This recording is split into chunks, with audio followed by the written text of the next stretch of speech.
আজকের লাইভ ক্লাসে তোমাদের সবাইকে স্বাগত জানাচ্ছি এবং গত ক্লাসে আমরা জিকে লেকচার 1 করেছিলাম। আজকে জিকে লেকচার অ্যাডমিশনের লেকচার 2 এবং হচ্ছে তোমরা যারা গত ক্লাসটি করেছো এবং আজকের ক্লাসটিতে আমরা একটি নাম্বার অথবা দুইটি নাম্বার হতে পারে ক্ষেত্র বিশেষে, যদি তোমরা সৌভাগ্যবান হয়ে থাকো তাহলে অবশ্যই আজকের ক্লাস থেকে তোমরা একটি বা দুইটি নাম্বার তোমরা গেইন করতে পারবে। এবং এটার জন্য দরকার হচ্ছে মনোযোগ দিয়ে ক্লাসগুলো করা এবং হচ্ছে ক্লাসগুলো বুঝে বুঝে করা, এর পাশাপাশি নিজেরা সেগুলোকে মনে রাখার জন্য যেই পদ্ধতি অবলম্বন করতে হবে সেই পদ্ধতি যথাযথভাবে অবলম্বন করা। তো আজকের ক্লাসে যারা ইতিমধ্যেই যুক্ত হয়েছে তোমাদেরকে সবাইকে আজকের ক্লাসে স্বাগত জানাচ্ছি এবং কে কোন জায়গা থেকে আমাদের ক্লাসটি দেখছো একটু কমেন্ট সেকশনে জানিয়ে দাও।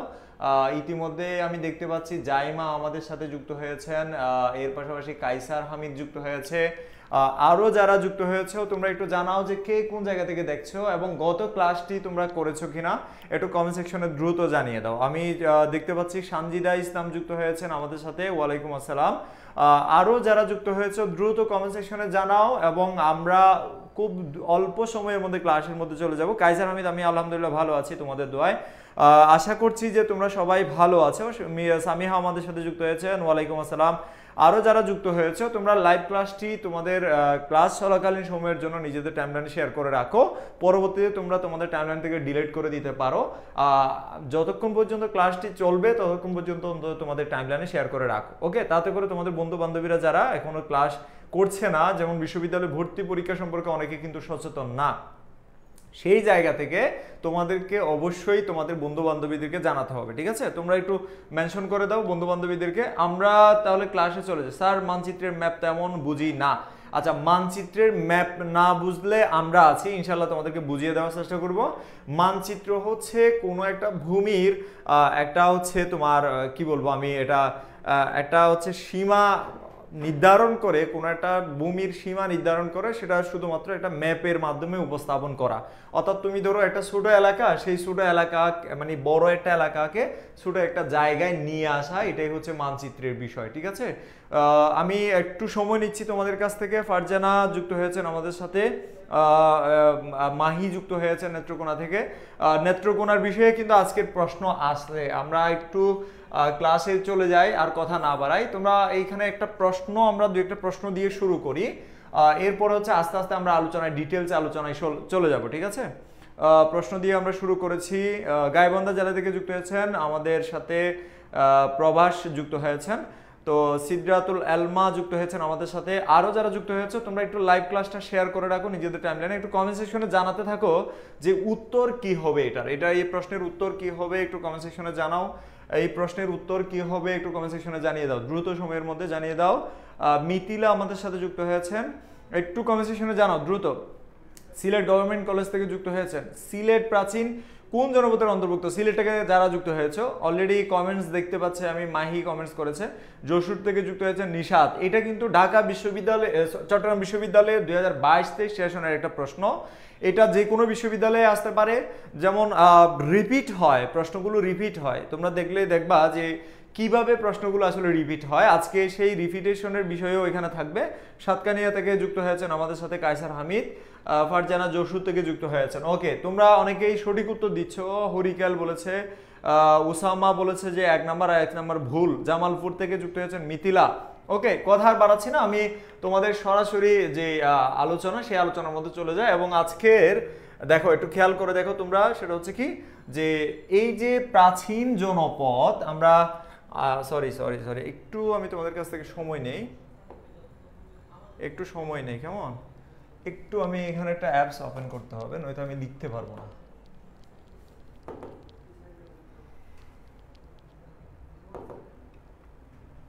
এটা ওপেন হয়ে গেলে আমরা ক্লাস শুরু করে দেব। হরিকেল জনপদের কথা বলছে। এই যে হরিকেল জনপদটা আসলে বাংলাদেশের যে মানচিত্র আছে, তোমরা জানো যে বাংলাদেশের মানচিত্রের যে পূর্ব এবং দক্ষিণ যে অংশটা, সেই উত্তর পূর্ব এবং দক্ষিণ পূর্ব যে এলাকাটা, সেই এলাকার মধ্যেই হচ্ছে হরিকেল জনপদটা, ঠিক আছে? আমরা সেটাতেই যাব এখন। দেখো, একটু খেয়াল করো যে হরিকেল জনপদ যেটা, তোমরা একটু খেয়াল করো, সেটা এখানে আছে, উল্লেখ করা আছে। আমি যে ম্যাপটা তোমাদেরকে দেখাচ্ছি সেখানে তোমরা দেখতে পাবে এই যে হরিকাল এটা হচ্ছে সিলেট অঞ্চল এবং হরিকাল চট্টগ্রাম অঞ্চল। দেখতে পাচ্ছ কি তোমরা, দেখতে পাচ্ছ কি এখান থেকে দেখা যাচ্ছে, স্পষ্টতই দেখা যাচ্ছে বাংলাদেশের মানচিত্রের মধ্যে সেটা কিন্তু অবস্থান আছে। তো বাংলাদেশের যে মানচিত্র আমরা দেখি সেই মানচিত্রের মধ্যে সিলেট এবং চট্টগ্রাম এটা প্রাচীন জনপদগুলোর মধ্যে এইটার অবস্থান। এখন যদি জিজ্ঞেস করি যে বাংলার মধ্যে প্রাচীন জনপদ কয়টি প্রাচীন জনপদ ছিল, তাহলে তোমাদের উত্তর কি হবে দেখি, তোমরা কমেন্ট সেকশনে জানাতে থাকো। এরপরে আমরা আরেকটা জনপদ সম্পর্কে একটু দেখি যে পুন্ড্র যে জনপদটা, যেটার অবস্থান হচ্ছে বগুড়া, মহাস্থানগড় এবং রাজশাহী, রংপুর, দিনাজপুর। হ্যাঁ, আমি তোমাদেরকে একটা প্রশ্ন করেছি, তোমাদের অনেকেই পারবে। সেই প্রশ্নটা হচ্ছে কি যে কয়টি জনপদ যে প্রাচীন বাংলার জনপদ ছিল, সেইখানে হচ্ছে উত্তর হচ্ছে 16টি প্রাচীন জনপদ ছিল। এবং 16টি প্রাচীন জনপদের মধ্যে সবচেয়ে প্রাচীনতম জনপদ যেটা, সেটা হচ্ছে কি পুন্ড্র। তাহলে প্রাচীনতম জনপদ হচ্ছে কি পুন্ড্র, মনে রাখবা প্রাচীনতম জনপদ হচ্ছে পুন্ড্র। এবং এই পুন্ড্রের রাজধানী যেটা, সেটাকে বলা হয় পুন্ড্রবর্ধন বা পুন্ড্রনগর। এই পুন্ড্রবর্ধন বা পুন্ড্রনগরটাকেই বর্তমানে বলা হয় বগুড়ার মহাস্থানগড়, যেটার অবস্থান হচ্ছে বগুড়ায়, ঠিক আছে। এবং এর বাইরে পুন্ড্র জনপদের অন্তর্ভুক্ত ছিল রাজশাহী, রংপুর, দিনাজপুর। অর্থাৎ ধরতে গেলে বাংলাদেশের যে মানচিত্র, সেখানে এইখানেই হচ্ছে মূলত যে কিসের অবস্থান, বাংলাদেশের এই মানচিত্রের মধ্যে পুন্ড্র যে জনপদ সেটার অবস্থান। এরপরে আমরা যদি এটাকে একটু সহজভাবে মনে রাখতে চাই, বাংলাদেশের সর্ব উত্তরের যে জনপদ সেটা হচ্ছে সবচেয়ে প্রাচীনতম জনপদ এবং সেখানেই হচ্ছে মহাস্থানগড়ের অবস্থান। এবং বগুড়ার যে মহাস্থানগড় আমরা বলি, সেই মহাস্থানগড়ই মূলত হচ্ছে সবচেয়ে প্রাচীনতম জনপদের একটি নিদর্শন। ওকে, এরপরে যদি আমরা বলি যে বঙ্গ যে জনপদটা অন্যতম প্রাচীন তবে প্রাচীনতম নয়, অন্যতম প্রাচীন তবে প্রাচীনতম নয়, যে আজকে যে ঢাকা, ময়মনসিংহ এবং হচ্ছে তোমার ফরিদপুর, যশোর এবং খুলনা, যদি আমরা বলি যে বাংলাদেশের মানচিত্রের সবচেয়ে বড় যে এলাকাটা নিয়ে জনপদটা ছিল, সেই জনপদটার নাম হচ্ছে বঙ্গ জনপদ। কি জনপদ? বঙ্গ জনপদ। এবং বাংলাদেশের যে নামকরণ হয়েছে সেই বঙ্গ থেকেই কিন্তু আজকের বাংলাদেশ, সেই বঙ্গ থেকেই কি আজকের বাংলাদেশ। কথা বুঝতে পারছো? বঙ্গ জনপদ থেকেই আজকের বাংলাদেশের উদ্ভব। এই যে বঙ্গ জনপদটা, সেটা হচ্ছে সবচেয়ে বড় জনপদ এবং সেটার অবস্থান বাংলাদেশের মানচিত্রে ঢাকা, ময়মনসিংহ, ফরিদপুর, যশোর এবং কি খুলনা। বিশাল এলাকা। এই যে দেখো, আমি তোমাদেরকে সেটা একটু যদি ইন্ডিকেট করে দেখাই, সেটা হচ্ছে এই যে এলাকাটা, এই এলাকা থেকে একদম হচ্ছে এদিকে খুলনা, এরপর হচ্ছে যশোর, ফরিদপুর, ঢাকা, এর পাশাপাশি হচ্ছে তোমাদের ময়মনসিংহ, এই এলাকা বিশাল বিস্তীর্ণ এলাকা, এটা নিয়েই মূলত হচ্ছে বঙ্গ। আমি অলরেডি তোমাদেরকে 3টা জনপদের বিষয়ে বলছি, এটা হচ্ছে হরিকাল, আর এটা হচ্ছে কি পুন্ড্র, আর এটা বঙ্গ। এই 3টা জনপদ সম্পর্কে বলছি। আরেকটা জিনিস আমাদের মনে রাখতে হবে, সেটা হচ্ছে সমতট, যে সাম্প্রতিক সময়ে এখনো যে বন্যাপ্রবণ যে এলাকাটা, সেটা কিন্তু এই যে সমতট। তোমরা মনে রাখবা সমতট এই এলাকাটা অনেকটাই, যদি আমরা বলি যে বন্যা প্লাবিত এখন বর্তমানে কুমিল্লা, নোয়াখালী, ফেনী যে এলাকাটা, এই এলাকাটার মধ্যেই সমতট অবস্থিত, ঠিক আছে। এই এলাকাটার মধ্যেই সমতট অবস্থিত। এবং যদি আরেকটা জিনিসের কথা বলি যে বরিশাল, বরিশালকে বলা হয় চন্দ্রদ্বীপ।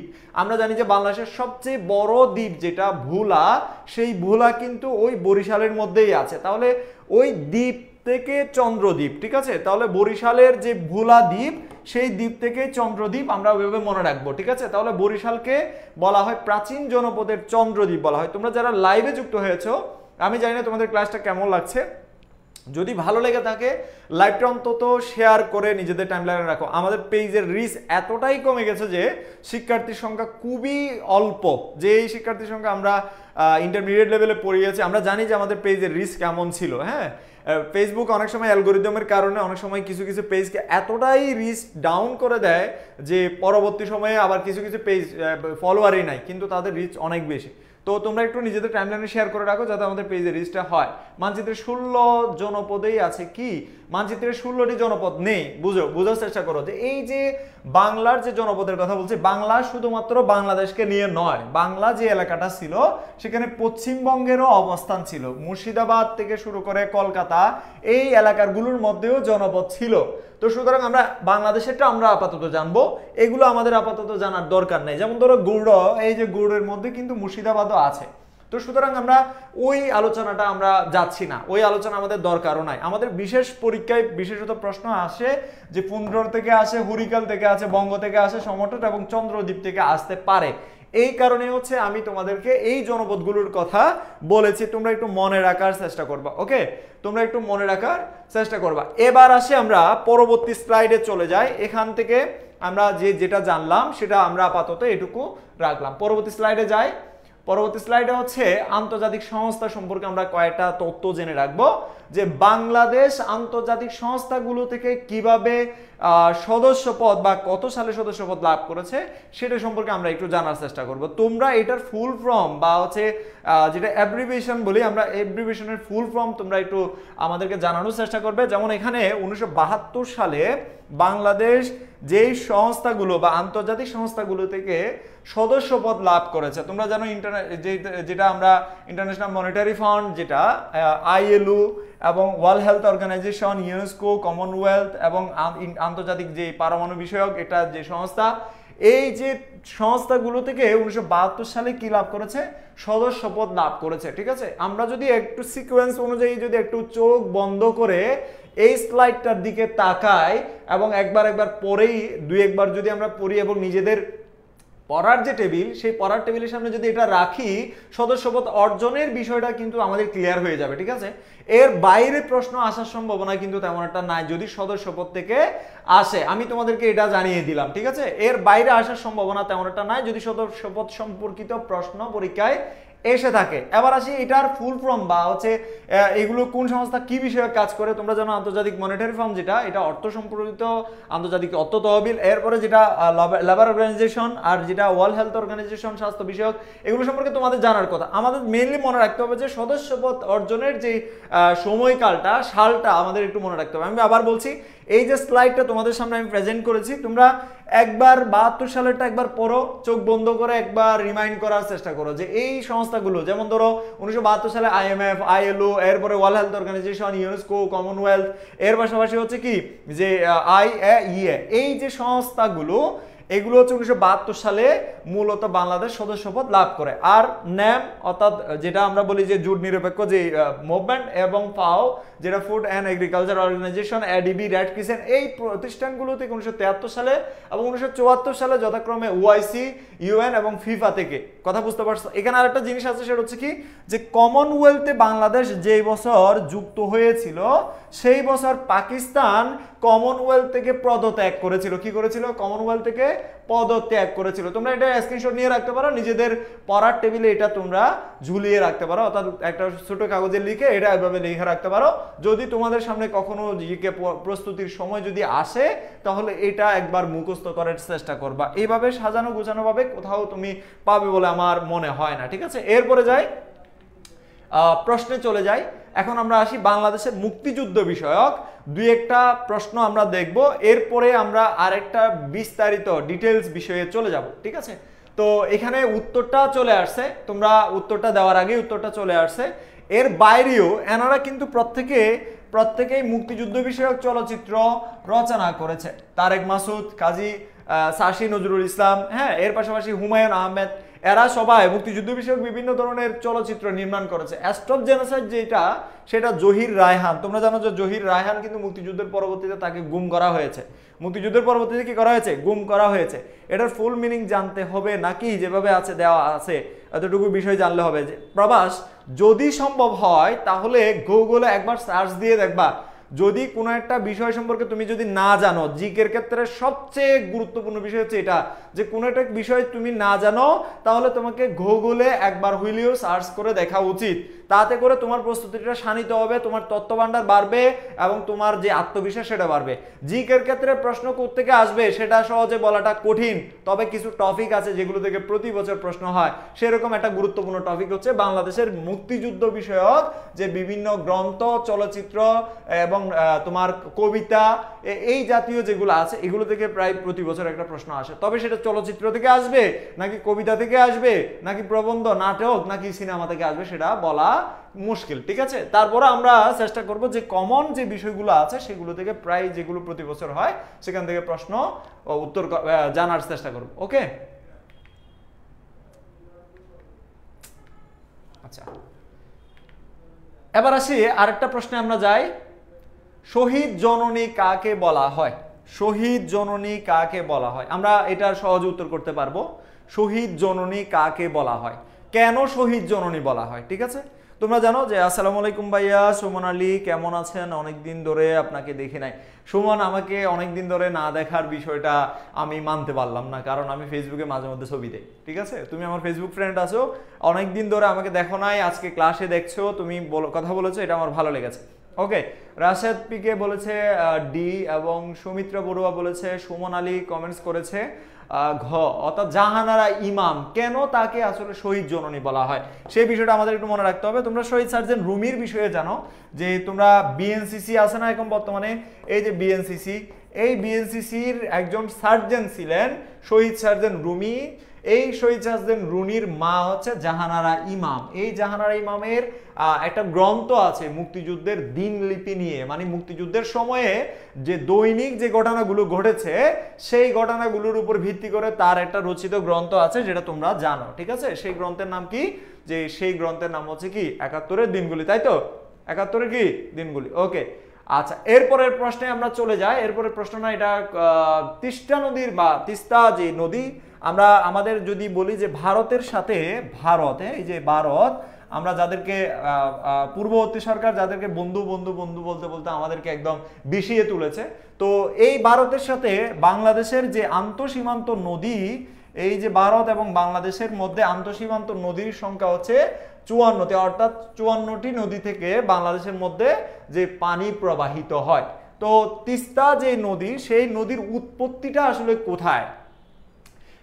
তিস্তা নদীর উৎপত্তি কোথায়? আচ্ছা, ওকে, এরপরে রাশেদ কমেন্টস করেছে এখানে ভুটান বলতেছে অনেকে। ভুটান যারা বলতেছে, নদীর উৎপত্তির বিষয়টা কিন্তু আমাদের জন্য অত্যন্ত গুরুত্বপূর্ণ একটা বিষয়। নদীর উৎপত্তির বিষয়টা আমাদের জন্য গুরুত্বপূর্ণ এই কারণে যে বর্তমানে বাংলাদেশের যে বন্যা পরিস্থিতি হয়েছে, এবং এই বন্যা পরিস্থিতির কারণে, ঠিক আছে, বন্যা পরিস্থিতির কি কারণে, বাংলাদেশের বন্যা পরিস্থিতির কারণে নদীর বিষয়গুলো এবং বাংলাদেশের সাথে ভারতের যে বাঁধ নিয়ে যে সমস্যা, এই সমস্যার বিষয়টা কিন্তু সাম্প্রতিক আলোচনার বিষয়।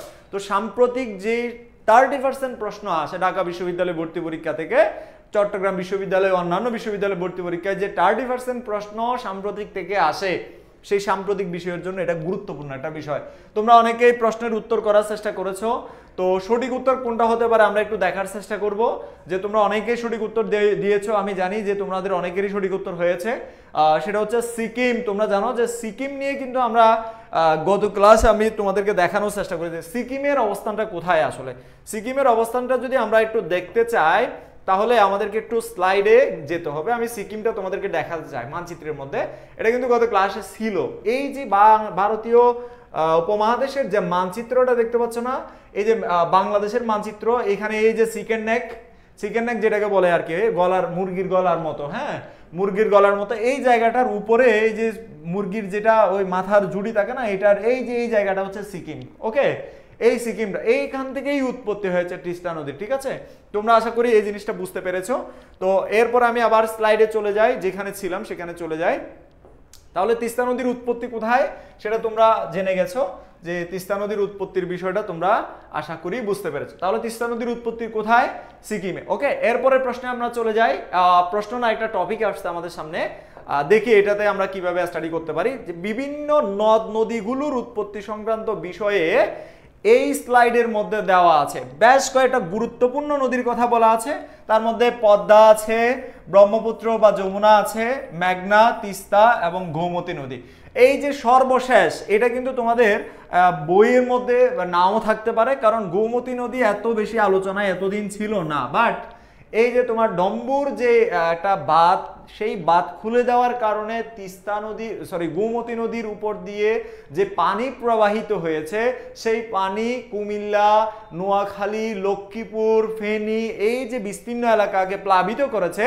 এই কারণে এই গোমতী নদীর উৎপত্তি এবং সেটার যে প্রবেশদ্বার, সেই এলাকা নিয়ে কিন্তু আমাদের কি করতে হবে? স্টাডি করতে হবে। ঠিক আছে, তাহলে এই যে ডুমুর, এই ডুমুর এটা এলাকার নাম, আর ত্রিপুরা রাজ্য, আমরা মানচিত্রের মধ্যে ত্রিপুরা রাজ্য কিন্তু আমরা দেখেছি। যদি তোমরা নাও দেখে থাকো তাহলে আমি তোমাদেরকে একটু দেখাতে চাই যে ত্রিপুরা রাজ্যের অবস্থানটা আসলে কোথায়। ত্রিপুরা রাজ্যের অবস্থানটা আমরা একটু আগে যে মানচিত্র ভারতীয় উপমহাদেশের যে 7 সিস্টার্স যে মানচিত্রটা তোমাদেরকে আমি দেখিয়েছিলাম, সেখানে দেখো যে বাংলাদেশের এই যে মিজোরাম, মেঘালয়, ত্রিপুরা, এই যে ত্রিপুরার মধ্যে এখানেই হচ্ছে ডুম্বুর যেটা হচ্ছে বাঁধ সেটার অবস্থান। তাহলে এখান থেকে প্রবেশ করলে সেটা কুমিল্লা, নোয়াখালী, ফেনী, লক্ষ্মীপুর এই বিস্তীর্ণ এলাকাটাকে প্লাবিত করেছে। কি করেছে? প্লাবিত করেছে। আচ্ছা, ওকে, প্রবেশদ্বার মানে হচ্ছে যেখান থেকে প্রবেশ করেছে। প্রবেশদ্বার মানে কি? প্রবেশ, যেখান থেকে প্রবেশ করেছে। এই আমি ব্লক করে দিব তোমাকে।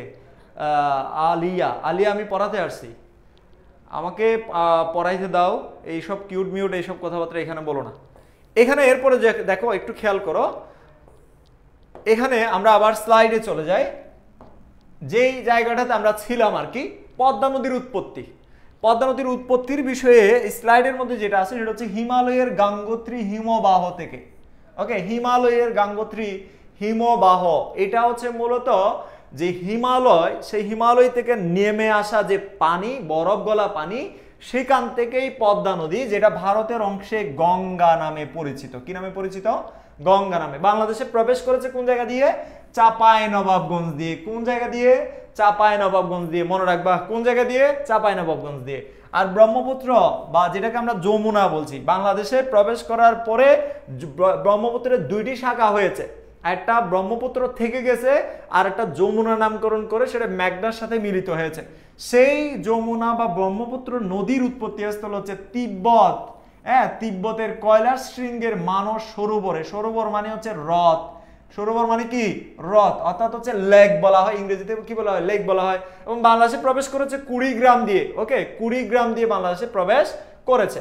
এবার মেঘনার কথা যদি বলি, আসামের নাগা মণিপুরের দক্ষিণ লুসাই পাহাড় থেকে। আমরা আসাম, এই যে আসাম যেই জনপদ বা আসাম যেই প্রদেশ, সেই আসাম প্রদেশের নাগা মণিপুরের দক্ষিণ লুসাই পাহাড়, আমরা যদি দেখি যে লুসাই পাহাড় থেকে কিন্তু আরেকটা নদীর উৎপত্তি হয়েছে। সেই নদীর নাম হচ্ছে কি? কমেন্ট সেকশনে জানাই দাও। সেই নদীর নামটা আমি বলবো না, ঠিক আছে? আচ্ছা স্যার, আপনি কোন সাবজেক্টের শিক্ষক? আমি মেনলি অ্যাডমিশনের সময় জিকে পড়াই, এবং আমি সোশ্যাল সায়েন্সের শিক্ষক। আমি পলিটিক্যাল সায়েন্স এবং সোশিওলজি দুটারই পরই আমার দক্ষতা আছে, বা আমি ওই দুটা বিষয়েই দেখাশোনা করি। অর্থাৎ হচ্ছে তোমাদের ইন্টারমিডিয়েট লেভেলের সিভিক্স এবং হচ্ছে সোশিওলজি, এই দুটা বিষয় আমি দেখি। ওকে স্যার, আপনি কোন সাবজেক্ট? আচ্ছা, গেল, এটা গেল। আর কমেন্টস করো দ্রুত। তোমরা লুসাই পাহাড় থেকে নেমে আসা আরেকটা নদীর নাম আমি তোমাদেরকে জিজ্ঞেস করেছি। ওকে, আমি একটা সুন্দর গল্প দিয়ে মনে রাখছি। ভেরি গুড মাহি, সুন্দর গল্প দিয়ে মনে রাখো। সুন্দর সুন্দর গল্প দিয়ে মনে রাখো, মনে থাকলেই হলো, ঠিক আছে? মনে থাকলেই হলো। তো লুসাই পাহাড় থেকে নেমে আসা আরেকটা নদীর নাম হচ্ছে কর্ণফুলী নদী, যেটা চট্টগ্রাম শহরটাকে টিকিয়ে রেখেছে। যদি কর্ণফুলী নদী না থাকতো তাহলে চট্টগ্রাম শহর কিন্তু টিকে থাকতো না। চট্টগ্রাম শহরের জন্য কর্ণফুলী নদীটা অত্যন্ত গুরুত্বপূর্ণ একটা বিষয়, ঠিক আছে? তো চট্টগ্রাম যে আমরা বলি বন্দর, চট্টগ্রাম বন্দর কিন্তু এখানে, ঠিক আছে? ওকে, পরিণতি নেই। হ্যাঁ, আমি পরিণতি নেই। ওকে, তোমাদের যেটা জিজ্ঞেস করেছি সেটা লুসাই পাহাড়। ওকে, এবার আসি তিস্তা। এই যে দেখো, অমীমাংসিত তিস্তা পানি চুক্তি। তোমরা জানো যে সিকিমের পর্বত অঞ্চলে, এই যে দেখো সিকিম, এটা তোমাদেরকে একটু আগেই আমি দেখিয়েছি। যে তার মানে হচ্ছে মানচিত্রটাকে তো তোমাদের জন্য অত্যন্ত গুরুত্বপূর্ণ। মানচিত্রের মধ্যে আমরা আবার একটু ফিরে যাব, নদীগুলোর উৎপত্তি সম্পর্কে আমরা একটু জানার চেষ্টা করব। যেমন ধরো পদ্মা নদীর হিমালয় গাঙ্গোত্রী হিমবাহ বললাম, এরপরে ব্রহ্মপুত্র নদী তিব্বতের কৈলাস শৃঙ্গের মানস সরোবরে বললাম। ওকে, মেঘনা নদীর বিষয়ে বললাম যে আসামের নাগা মণিপুর দক্ষিণ লুসাই পাহাড়ে, তিস্তা সিকিম পর্বত অঞ্চল থেকে, মানে পাহাড় অঞ্চল থেকে। আর গোমতী নদীর উৎপত্তি হচ্ছে ডুমুর, যেটা ত্রিপুরায় অবস্থিত। অর্থাৎ এটা একটা হ্রদ। এই যে ডুমুর, এটা হচ্ছে মূলত একটা হ্রদ বা একটা এলাকা যেখানে পানি জমা থাকে, সেখান থেকে তারা পানি ছাড়লে সেটা গোমতী নদী দিয়ে প্রবাহিত হয়। ওই যে তারা বাদ দেওয়ার কারণে গোমতী নদীতে জোয়ার ভাটা হতো না আগে। ওকে, তাহলে এই কারণেই হচ্ছে কুমিল্লার দুঃখ বলা হয় গোমতীকে। আচ্ছা, তোমাদেরকে আমি আবার একটু মানচিত্রে নিয়ে যেতে চাই, সেখানে তোমাদেরকে একটু সিকিমটা দেখাতে চাই এবং হচ্ছে তোমাদের আসামের বিষয়টাও দেখাতে চাই, ঠিক আছে? এই যে দেখো, আসামের এখান থেকে একটা নদী বাংলাদেশে প্রবেশ করেছে। একটা নদী প্রবেশ করেছে হচ্ছে হিমালয়ের গাঙ্গোত্রী হিমবাহ থেকে, এবং সেটা চাঁপাইনবাবগঞ্জ দিয়ে। আরেকটা প্রবেশ করেছে আসামের মধ্য দিয়ে, যেটাকে আমরা বলছি কি যে সরি আসাম, এবং এই যে এদিক দিয়ে এটাকে আমরা ওই যে ব্রহ্মপুত্র নদী বলছি, এবং তারা মিলিত হয়েছে চাঁদপুরের এই জায়গায় এসে পদ্মা এবং ব্রহ্মপুত্র নদী। এর পাশাপাশি এই যে তোমার আসাম থেকে আসা আরেকটা নদী, যেটাকে আমরা মোটামুটি ভাবে ধরতে পারি যে আসাম থেকে আসা এই নদীটার নাম কি ছিল? আসাম থেকে আসা নদীটার নাম ছিল হচ্ছে আমাদের যে স্পেসিফিক ভাবে যদি বলি যে আসাম থেকে নদীটা ছিল হচ্ছে তোমার মেঘনা নদী। কি নদী? মেঘনা নদী। এবার আসি আমরা ভারত তোমার বাংলাদেশের ক্ষুদ্র নৃগোষ্ঠী সম্পর্কে আমরা জানার চেষ্টা করবো। তাহলে এখানে দেখো এইটুকু বুঝতে পারছো কিনা? এই বিশেষ করে ঘুমতি নদীর উৎপত্তিটা তোমরা মনে রাখার চেষ্টা করবা। মানচিত্রের কিছু বুঝি না, এটা আরেকবার বুঝিয়ে দিয়েন স্যার। আচ্ছা বুঝিয়ে দিলাম, বললামই তো। জাইমা রহমান বললো যে কর্ণফুলী, অনেকক্ষণ পরে উত্তর। আচ্ছা এসএসসি 26-এর পরিণতি, হ্যাঁ পরিণতি নেই এসএসসি 26-এর। ওকে, এবার আসি আমরা এরপরের প্রশ্নে আমরা চলে যাই, সেটা হচ্ছে এখন ক্ষুদ্র নৃগোষ্ঠীদের বিষয়ে, যেখান থেকে বাংলাদেশের প্রত্যেকটা বিশ্ববিদ্যালয় ভর্তি পরীক্ষায় মাস্ট একটা প্রশ্ন সেখান থেকে আসেই। অর্থাৎ এই ক্ষুদ্র নৃগোষ্ঠী সম্পর্কে যদি ডিটেলস তুমি জেনে নাও, এটা তোমাকে অবশ্যই বিশ্ববিদ্যালয় ভর্তি পরীক্ষার ক্ষেত্রে সহযোগিতা করবে। ঠিক আছে, কোন বই কিনবো? জিকের জন্য তোমরা যে কোনো বই কিনতে পারো, বাজারে জুবাইর জিকে আছে, খন্দকার জিকে আছে, মিহির জিকে আছে, সব বইই প্রায় একই রকম। এর পাশাপাশি প্রফেসর জিকে আছে, সেই বইগুলো আমরা যখন হচ্ছে তোমরা যখন কোর্সে ভর্তি হবে আমাদের, তখন কিন্তু আমরা ওই কোর্সের সাথে তোমাদেরকে শিট প্রোভাইড করব, সেগুলো পড়লেই তোমাদের জন্য যথেষ্ট হবে। আর জিকের বই হিসেবে তোমাদেরকে ওইখানে আমরা রিকমেন্ড করব যে স্পেসিফিক কোনটা দরকার হতে পারে। ঠিক আছে, ওয়ানগালা উৎসব উদযাপন করে কারা? কমেন্ট সেকশনে জানাতে থাকো। ওয়ানগালা যে উৎসবের কথা, ওয়ানগালা আসলে কাদের উৎসব? কমেন্ট সেকশনে জানাও দেখি তোমরা দ্রুত। অল্প সময় এখন আমি তোমাদের কাছ থেকে নিচ্ছি, কেন? কারণ হচ্ছে তোমরা উত্তর করতে যেতে পারো দ্রুত। এখন কিন্তু অনেকগুলো এমসিকিউ আসবে, একসাথে আমরা দ্রুত উত্তর করার চেষ্টা করবো। দ্রুত কমেন্ট সেকশনে জানাও। রুকেয়া বললো যে গ। আচ্ছা, ওয়ানগালা গারুদের বলেছে, হতে পারে গারুরা। ওকে, হতে পারে। ওকে ফাইন, অনেকেই সঠিক উত্তর দিয়েছো, ভেরি গুড। অনেকেই সঠিক উত্তর দিয়েছো, আবার বলছি অনেকে সঠিক উত্তর দিয়েছো। তোমাদের যেটা করতে হবে, এখান থেকে প্রশ্ন আসলে তোমাদের যাতে সঠিক উত্তর দিতে পারো সেটার জন্য একটা চার্ট আমি তোমাদেরকে দেখাবো, যেখান থেকে প্রায় প্রশ্ন আসতে পারে। যেমন ধরো এই যে চাকমাদের বিষয়ে অনেকবার প্রশ্ন আসছে, অনেকবার। চাকমারা বাংলাদেশের সবচেয়ে বড় ক্ষুদ্র নৃগোষ্ঠী, সবচেয়ে বড় বা বৃহৎ ক্ষুদ্র নৃগোষ্ঠী, মনে রাখবা, ক্ষুদ্র নৃগোষ্ঠী। ওকে, এটাকে তারা আদিবাসী বলে। এটা নিয়ে বিতর্ক আছে, আমি ওই বিতর্কে যাচ্ছি না। বাংলাদেশের সবচেয়ে বৃহৎ ক্ষুদ্র নৃগোষ্ঠী হচ্ছে চাকমা, এবং তাদের সবচেয়ে বড় যে অনুষ্ঠান সেটা হচ্ছে বিজু। এবং চাকমাদের ক্ষেত্রে সবচেয়ে বেশি চাকমা বসবাস করে বাংলাদেশের রাঙ্গামাটি জেলায়। যদি রাঙ্গামাটি অপশন না থাকে তাহলে তোমরা যেটা উত্তর করবা সেটা হচ্ছে বাংলাদেশের পার্বত্য জেলাগুলোতে। পার্বত্য জেলার মধ্যে কি কি আছে? রাঙ্গামাটি, খাগড়াছড়ি এবং কি বান্দরবন। এই যে তোমাদের তথ্যটা আমি দিলাম, এটাও মনে রাখবা। বাংলাদেশের এই যে ক্ষুদ্র নৃগোষ্ঠীর মধ্যে আমি তোমাদের এখানে 6টার হইতে বা তথ্য দিয়েছি উৎসবের ক্ষেত্রে, কিন্তু তোমাদের মনে রাখতে হবে বাংলাদেশের ক্ষুদ্র নৃগোষ্ঠীর সংখ্যা হচ্ছে 50টি। কয়টি? 50টি। এটা মনে রাখবা। বাংলাদেশের ক্ষুদ্র নৃগোষ্ঠীর সংখ্যা কয়টি? 50টি। এবং সবচেয়ে বড় ক্ষুদ্র নৃগোষ্ঠী কারা? চাকমারা। আবার মুসলিম ক্ষুদ্র নৃগোষ্ঠী একটা আছে, মুসলিম, তোমরা নাম শুনে থাকবে, যাদেরকে আমরা বলি পাঙ্গন। এটাও মনে রাখবা। 2022 সালের যে পরিসংখ্যান অনুযায়ী সবচেয়ে বড় ক্ষুদ্র নৃগোষ্ঠী হচ্ছে চাকমা, ক্ষুদ্র নৃগোষ্ঠীর সংখ্যা হচ্ছে 50টি, এবং বাংলাদেশের মুসলিম ক্ষুদ্র নৃগোষ্ঠীর নাম হচ্ছে কি? পাঙ্গন। এটাও তোমরা মনে রাখবা। এবার আসি আমরা আর কয়টা, যেমন ত্রিপুরাদের বৈশাখ উৎসব, মারমাদের সাংরাই উৎসব, চাকমাদের বিজু উৎসব, গারোদের ওয়ানগালা, যেটা একটু আগে তোমরা পেয়েছো, মুরংয়ের যেটা সেটা হচ্ছে সিয়াসত, রাখাইনদের জল খেলি, যেটাকে আমরা বলি ফানি খেলা। কি বলি আঞ্চলিক ভাষায়? চট্টগ্রামের ভাষায় বলে যে ফানি খেলা। ঠিক আছে, ওকে, তাহলে যেটা বলছি সেটা মনে রাখবা। এরপরের প্রশ্নে আমরা চলে যাই। এরপরের প্রশ্নে আমরা একটু দেখার চেষ্টা করি বাংলাদেশের হাজং নৃগোষ্ঠীর বাস কোথায়। এটা কিন্তু তোমাদের পরীক্ষায় আসা প্রশ্ন, দেখতেই পাচ্ছ। ঢাকা বিশ্ববিদ্যালয় বি ইউনিটে 2022-23 সেশনে এই প্রশ্নটা এসেছে। ঠিক আছে, নেত্রকোনা, রংপুর, সিলেট, বান্দরবন প্রত্যেকটা জেলায় ক্ষুদ্র নৃগোষ্ঠীরা বসবাস করে। সুতরাং তোমাদের যেটা করতে হবে, যে নেত্রকোনা রংপুর, সিলেট, বান্দরবান। রংপুর, সিলেট, বান্দরবান এই 3টি জেলার মধ্যে ক্ষুদ্র নৃগোষ্ঠী বসবাস করে। নেত্রকোনা এই এলাকার মধ্যেও কিন্তু ক্ষুদ্র নৃগোষ্ঠীরা বসবাস করে। ওকে, তোমরা একটু কমেন্ট সেকশনে জানাও দ্রুত যে হাজং নৃগোষ্ঠীরা কোথায় বাস করে। ঠিক আছে, তোমরা একটু দ্রুত কমেন্ট সেকশনে জানাও। বি মেবি, রাশেদ পিকে বলেছে যে তোমার বি। আচ্ছা, বাকিরা কি? বাকিরা তোমরাও কি? সাইমন ইসলাম বলেছেন, মাহি বলেছেন আচ্ছা এ বলেছে, মানে হচ্ছে নেত্রকোনা। আচ্ছা, মাহি তো নেত্রকোনার। আচ্ছা, বাকিরা কোথাকার? রুকিয়া আক্তার বলেছে বাকিরা কি উত্তর হবে বলো দ্রুত। হাজং, হাজং নৃগোষ্ঠী কোথায় বাস? এটা দ্রুত। আচ্ছা, আমি উত্তর দিয়ে দেই, সেটা হচ্ছে নেত্রকোনা। আচ্ছা, নেত্রকোনার বিষয়ে একটা জিনিস আমাদের মনে রাখতে হবে, সেটা হচ্ছে বাংলাদেশের যে ক্ষুদ্র নৃগোষ্ঠী যারা আছে সেই নৃগোষ্ঠীদের জন্য একটা বিরিশিরি নামক একটা বিরিশিরি, তোমরা নাম শুনে থাকবা বিরিশিরি। এই যে বিরিশিরি যে এলাকাটা, এখানে কিন্তু তোমার ক্ষুদ্র নৃগোষ্ঠীদের জন্য একটা সাংস্কৃতিক কেন্দ্র বা নৃগোষ্ঠীর যে জাতিতাত্ত্বিক কেন্দ্র সেটা কিন্তু আছে। এরপরে বাংলাদেশের কুমি নৃগোষ্ঠীর নিবাস কোন জেলায়, এটা কিন্তু মনে রাখতে হবে। ঠিক আছে, এটা পরীক্ষায় আসছে 2021-22 শিক্ষাবর্ষে, যেটা ঢাকা বিশ্ববিদ্যালয়ের বি ইউনিটে। ঠিক আছে, ক্ষুদ্র নৃগোষ্ঠী থেকে কিভাবে প্রশ্ন আসে সেটা আমি তোমাদেরকে ধারণা দিচ্ছি, যাতে তোমরা অন্তত এই টপিকটা ক্লিয়ার করো, যাতে একটা নাম্বার তোমরা এনশিওর করতে পারো। এর আগে যেগুলো বলছে এগুলো তো পড়বাই, এবং এই জায়গা থেকে এসে তোমাদেরকে অবশ্যই এগুলো করতে হবে। ঠিক আছে ভাইয়া, অ্যাডমিশন কোর্সে কি বলে দিবেন আমাদের কোন কোন বই কিনতে হবে? ওই কোর্সে কি সব গাইডলাইন দেওয়া হবে? অবশ্যই সব গাইডলাইন দেওয়া হবে, এবং আমাদের জায়গা থেকে আমরা সব সময় তোমাদের জন্য সহযোগিতা করব। তোমরা যে কোনো প্রশ্ন আমাদের কাছ থেকে জেনে নিতে পারবে। ঠিক আছে, অ্যাডমিশন কোর্সে অলরেডি আমাদের স্টুডেন্ট ভর্তি হওয়া শুরু করেছে, আলহামদুলিল্লাহ অনেকেই ভর্তি হয়েছে। এবং তোমাদেরকে বলবো, তোমরা যারা চাও যে আসলে বিশ্ববিদ্যালয়ে ভর্তি প্রস্তুতিটাকে নিজেদের মতো করে গুছিয়ে নিবে এবং আমাদের মাধ্যমে নিবে, তাহলে সেটা তোমরা ক্লাসগুলো দেখো, বিভিন্ন প্ল্যাটফর্মের ক্লাসগুলো দেখো। উত্তর করার চেষ্টা করতেছে মাহি বলেছে এরপরে হচ্ছে সাইমন বলেছে ঘ।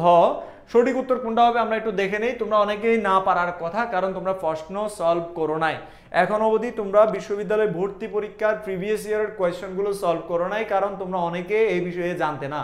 তোমাদেরকে আমার একটা পরামর্শ থাকবে, সেটা হচ্ছে বিশ্ববিদ্যালয়ে ভর্তি পরীক্ষায় পূর্ববর্তী বছরগুলোতে যে প্রশ্নগুলো এসেছে সেই প্রশ্নগুলো অ্যানালাইসিস করে পড়ার কোনো বিকল্প নাই।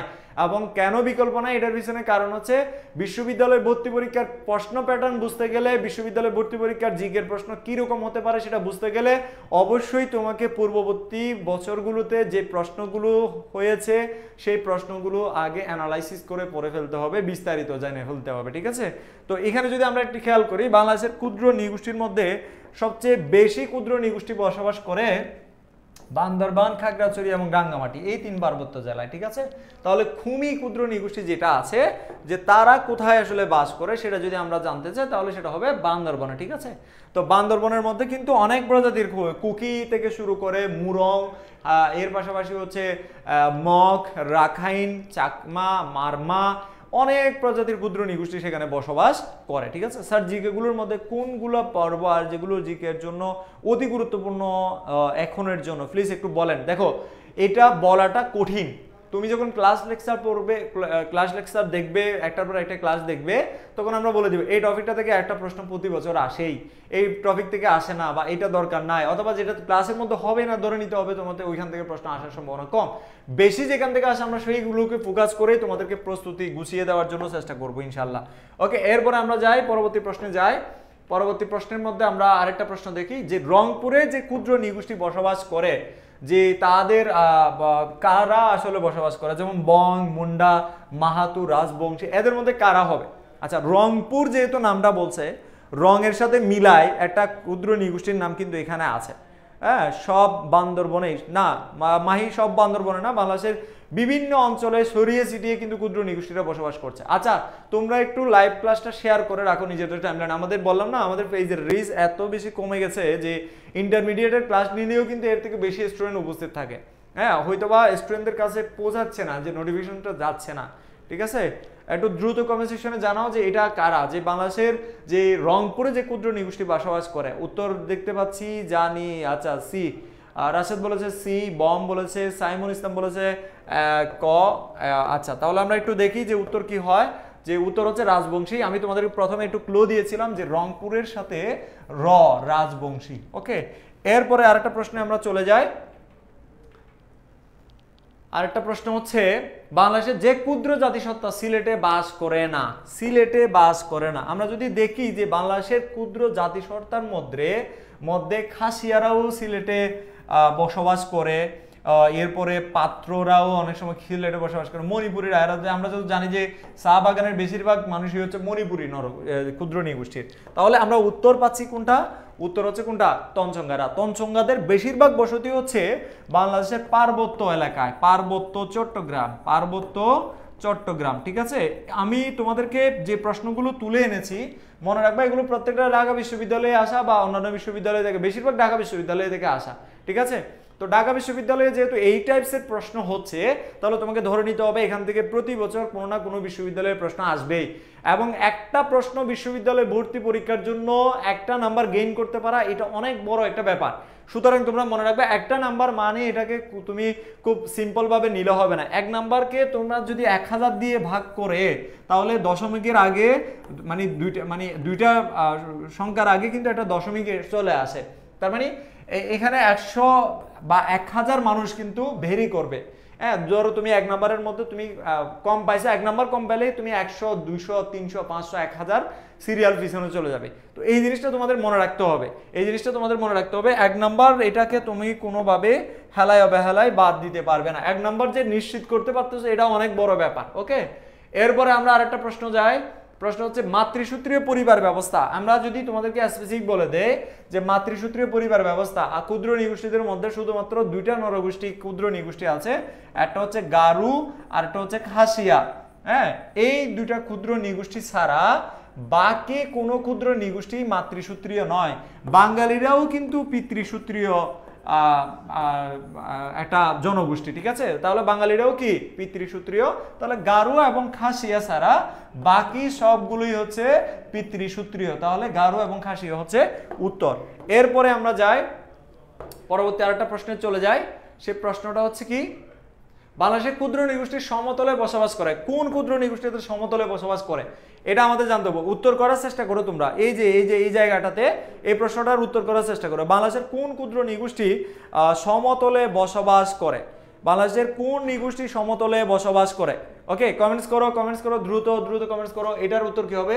বাংলাদেশের ক্ষুদ্র নৃগোষ্ঠীর কোন ক্ষুদ্র নৃগোষ্ঠীটা আসলে সমতলে বসবাস করে, সেটা যদি আমরা উত্তর করতে যাই তাহলে আমরা সহজেই এটার উত্তর করতে পারবো, যদি আমরা আগে থেকে এগুলো সম্পর্কে ধারণা রাখি। যেমন ত্রিপুরারা যে পার্বত্য অঞ্চলে বসবাস করে, মারমারা পার্বত্য অঞ্চলে, চাকমারা পার্বত্য অঞ্চলে, তাহলে দিন শেষে দাঁড়াচ্ছে সাঁওতাল, যারা সমতল এলাকায় বসবাস করে। কোন এলাকায় বসবাস করে? সমতল এলাকায় বসবাস করে। ঠিক আছে, সাঁওতাল। কারণ হচ্ছে আমরা দেখেই অপশন দেখতে হবে। আগে দেখো, উত্তর করার ধরন দুইটা। একটা হচ্ছে তোমাকে ওই প্রশ্নের সরাসরি উত্তর জানতে হবে, আর যদি সরাসরি উত্তর না জানো তাহলে অপশন বাদ করতে হবে, বাদ দিতে হবে। যেমন ধরো আমি অপশন বাদ দিলাম না একটু আগে, যে আমি দেখলাম যে চাকমারা পাহাড়ে বসবাস করে, মারমারাও পাহাড়ে বসবাস করে, ত্রিপুরারও পাহাড়ে বসবাস করে, তাহলে সমতলে বাস করে কারা? বাকি অপশন আছে কারা? সাঁওতাল। উত্তর এভাবেও করতে হবে। যদি তুমি সরাসরি জানো যে সাঁওতালরা সমতলে বসবাস করে তাহলে তো ফাইন, তাহলে না জানলে কিন্তু অপশন বাদ করতে হবে। অ্যাডমিশনের ক্ষেত্রে এটা কিন্তু অত্যন্ত গুরুত্বপূর্ণ এবং গুরুত্বপূর্ণ একটা ট্রিক্স হিসেবে এটা কাজ করে। এরপরে আমরা যাই, ওয়ানগালা উৎসব উদযাপন করে। এটা অলরেডি তোমরা জানো যে ওয়ানগালা হচ্ছে কাদের উৎসব? গারোদের উৎসব। আমি এটা নিয়ে কথা আর বাড়াচ্ছি না। পরবর্তী আরেকটা প্রশ্ন, এটা কিন্তু রিপিট হয়েছে। দেখো, প্রশ্নটা কিন্তু রিপিট হয়েছে, পরেও আসছে এবং এটা আগেও আসছে, 17-18 সেশনে আসছে, 22-23 সেশনেও আসছে। সুতরাং প্রশ্ন রিপিট হবে, টেনশন করার মানে কিছু নাই। এখানে তোমাদের শুধু পড়তে হবে। এখন হচ্ছে তথ্যগুলোকে মনে রেখে রেখে পড়তে হবে। ওকে, পার্বত্য চট্টগ্রামে বিজু উৎসবটি কখন পালিত হয়? আচ্ছা, বিজু যে উৎসবের কথা বলছে, আমরা তো জানি যে এটা হচ্ছে চাকমাদের উৎসব। আর বৈশাখী, দেখো বৈশাখী। আচ্ছা, এইখানে তোমরা যে বৈশুক উৎসব আর সাংগ্রাই উৎসব এবং বিজু উৎসব, এই তিনটা উৎসবই একটা সময়ে পালিত হয়। সেই সময়টা হচ্ছে পয়লা বৈশাখে, অর্থাৎ বৈশাখ মাসের শুরুতে, বাংলা নববর্ষের শুরুতে এই উৎসবগুলো পালিত হয়। বৈশুক এবং কি সাংগ্রাই এবং বিজু, এই তিনটা উৎসবেই কিন্তু পয়লা বৈশাখে কি হয়? পালিত হয় বা উদযাপিত হয়। এটা আমরা জানলাম। এরপরের প্রশ্নে আমরা চলে যাই, চাকমাদের সবচেয়ে বড় ধর্মীয় উৎসব কোনটি? এটাও পরীক্ষায় আসছে, সেটা 15-16। তোমরা বোঝার চেষ্টা করো, এই যে একটু আগে যে প্রশ্নটা দেখছো সেটা 17-18 সেশনের, সরি এটা না, এই যে এটা হচ্ছে 16-17 সেশনের। এরপরের প্রশ্ন আরেকটা দেখো 15-16, মানে একই বছরে দুইটা হয়তো বা মানে একই রকম প্রশ্ন আসে না, কিন্তু পরের বছরে প্রশ্নটা আসছে, পরপর দুইবার কিন্তু চাকমাদেরকে নিয়ে প্রশ্ন আসছে। সুতরাং মনে করতে হবে যে এখান থেকে প্রশ্ন অবশ্যই তোমাদের থাকবে। আমি তোমাদেরকে গ্যারান্টি দিচ্ছি বিশ্ববিদ্যালয় ভর্তি পরীক্ষায় ক্ষুদ্র নিগোষ্ঠী থেকে একটা প্রশ্ন আসবে, সেটা হইতে পারে যে কোনো একটা ক্ষুদ্র নিগোষ্ঠী। ওকে, তো সবগুলো ক্ষুদ্র নিগোষ্ঠী সম্পর্কে আমাদের স্টাডি করতে হবে, জানতে হবে। আমি যেটুকু তথ্য তোমাদেরকে দিচ্ছি এটুকু তথ্যের মধ্য থেকেও চলে আসতে পারে, অথবা যখন আমরা ডিটেলস ক্লাস লেকচারে যাব তখনও তোমাদেরকে মনে রাখতে হবে যে সেখানের বিষয়বস্তুগুলোকে ভালোভাবে পড়তে হবে। একটা নাম্বার নিশ্চয়তা মানে তোমার মেরিট 1000 সামনে চলে আসা, আর 1000 মেরিট না, একটা আসনের জন্য অনেক ছাত্র বিশ্ববিদ্যালয়ে চান্স পায় নাই। ধরো আমার সামনের জন চান্স পেয়ে গেছে, কিন্তু আমি পাই নাই, কারণ আমার একটা ভুল হয়ে গিয়েছিল। এই যে ভুল হয়ে যাওয়া, একটা ভুল হয়ে যাওয়া মানে 100-200 অথবা 1-2জন পিছিয়ে চলে যাওয়া, এই জিনিসটা তোমাদের মনে রাখতে হবে। ওকে, এরপরে প্রশ্নে চলে যায়। পরের প্রশ্ন হচ্ছে কি, জলখেলি কাদের উৎসব? আচ্ছা, একটু আগে তোমাদের একটা যে ডায়াগ্রাম যে আমি তোমাদেরকে দেখিয়েছিলাম, সেখানে আমরা জলখেলি কাদের উৎসব পেয়েছি। আমরা যদি বলি যে সাংগ্রাই উৎসব, যেটা যে সেই সাংগ্রাই উৎসব বা জলখেলি উৎসব, এটা হচ্ছে রাখাইনদের। কাদের? রাখাইনদের। মনে রাখতে হবে কাদের, উত্তর করতে থাকো দ্রুত। ত্রিপুরা, চাকমা, গারু, ডি। রাশেদ বলেছে ডি। এটা কিন্তু তোমাদেরকে ছকের মধ্যে আমি দেখিয়েছি, কারণ ছকটার মধ্যে 6টা ক্ষুদ্র নিগোষ্ঠী আছে। এটার মানে বুঝতে হবে যে সেই 6টা ক্ষুদ্র নিগোষ্ঠী পরীক্ষায় প্রশ্ন আসতে পারে। সুতরাং 6টা ক্ষুদ্র নিগোষ্ঠী নয়, বরঞ্চ আরো যে ক্ষুদ্র নিগোষ্ঠীগুলো আছে সেগুলো সম্পর্কেও আমাদের এটা পরিপূর্ণ ধারণা থাকতে হবে। এইভাবে যদি তোমাদেরকে আমি প্রতিদিন একটা লাইভে যদি এসে একটা নাম্বার তোমাদেরকে যদি ধরিয়ে দিই, কেমন হবে বলো তো? অবশ্যই তোমাদের জন্য ভালো হবে এবং তোমরা এটা থেকে উপকৃত হবে, আমি জানি। এবং তোমরা আমাকে মনে রাখবে। আমার জায়গা থেকে আমি চেষ্টা করবো যে তোমরা যাতে আমাকে মনে রাখো। আমাকে মনে রাখলে আমার লাভটা কি? আমার লাভটা হচ্ছে তোমরা আমাকে অন্তত কোনো না কোনো সময় দেখা হইলে একটা সালাম দিবা, একটা সম্মান করবা, অথবা ফেসবুকে দেখলে একটা মেসেজ দিবা। এই জিনিসটাই হচ্ছে আমাদের প্রাপ্য, এটা এর বাইরে আর কিছু না, ঠিক আছে? ফ্রি ক্লাসগুলোতে আমরা এইভাবেই হচ্ছে তোমাদের টপিক ধরে টপিক বলে দিব, কিন্তু যখন পেইড কোর্সে তুমি ভর্তি হবে সেগুলো নিয়ে আমরা ডিটেলস একদম বিস্তারিত, হ্যাঁ, অনুশীলনী থেকে শুরু করে তোমাদের এক্সারসাইজ এবং হচ্ছে তোমাদের ক্লাস লেকচার সবকিছুই আমরা ইনশাল্লাহ চেষ্টা করে যাব। ওকে, এরপরে আছে কি যে পরবর্তী প্রশ্নে চলে যায়, নিচের কোন ক্ষুদ্র নিগোষ্ঠী বাংলাদেশে বসবাস করে না? ওকে, এই যে বাংলাদেশের ক্ষুদ্র নিগোষ্ঠীর মধ্যে যারা বসবাস করে, আমরা জানি যে এখানে রাখাইনরাও বসবাস করে বাংলাদেশে। রাখাইনরা যাদেরকে আমরা রাখাইন, দেখো যাদেরকে আমরা মারমাও বলে থাকি, মণিপুরি, এরা সিলেটে বসবাস করে, এরা বান্দরবনে বসবাস করে। খাসিয়ারা বাংলাদেশের ময়মনসিংহ এলাকায় এবং আরো বিভিন্ন এলাকায় বসবাস করে। নাগা যারা, এরা কিন্তু বাংলাদেশের না, এরা বরঞ্চ ভারতের সিকিম বা অন্যান্য অঞ্চলে এরা বসবাস করে। নাগা, হ্যাঁ, মনে রাখবা। তাহলে এরা কোথায় বসবাস করে? ভারতে। তাহলে এরা কি বাংলাদেশি? এরা বাংলাদেশি না, উত্তর হচ্ছে নাগা। মনে থাকবে, উত্তর হচ্ছে কি নাগা। এরপরের প্রশ্নে আমরা চলে যাই। তোমাদেরকে কিন্তু অনেকগুলো প্রশ্ন আমি আজকে পড়াচ্ছি, সেই সাথে প্রশ্নের উত্তরে অপশনগুলো না হওয়ার পেছনেও কিন্তু কারণ বলে যাচ্ছি। এটা যদিও বা কঠিন না। বাংলাদেশের কোন আদিবাসী সম্প্রদায়টি মাতৃতান্ত্রিক? এটা খুবই সিম্পল প্রশ্ন, এটা নিয়ে অলরেডি তোমাদেরকে আমি বলে দিয়েছি। বাংলাদেশের প্রধান দুটি ক্ষুদ্র নিগোষ্ঠী আছে যারা মাতৃতান্ত্রিক, তার মধ্যে একটা গারো আর একটা হচ্ছে খাসিয়া। গারুদেরও মাতৃতান্ত্রিক এবং মাতৃসূত্রীয়, খাসিয়াদেরও মাতৃতান্ত্রিক এবং মাতৃসূত্রীয়। যদি মায়ের দিক থেকে পরিচয় এবং সম্পত্তি বন্টন হয় তাহলে সেটাকে বলে মাতৃসূত্রীয়। যদি মহিলারা পরিবারের দায়িত্ব পালন করে সেটাকে বলে মাতৃতান্ত্রিক। কথা বুঝতে পারছো? গারো এবং খাসিয়া একেবারে মাতৃতান্ত্রিক এবং মাতৃসূত্রীয় উভয়ই, ঠিক আছে? আচ্ছা, উত্তর তোমরা অলরেডি দিয়ে দিয়েছো। আমি তাহলে এটা নিয়ে আর কথা না বাড়াই, পরবর্তী প্রশ্নে আমরা চলে যাই। পরবর্তী প্রশ্নে, আচ্ছা এখানে আরেকটা জিনিস আমাদের জানতে হবে, সেটা হচ্ছে কি বাকি সব ক্ষুদ্র নিগোষ্ঠী কিন্তু পিতৃতান্ত্রিক। চাকমারা কিন্তু পিতৃতান্ত্রিক, একইভাবে হাজং, মারমা এরাও কিন্তু পিতৃতান্ত্রিক। এরপরের প্রশ্নে আমরা যাই। এরপরের প্রশ্নটা কি?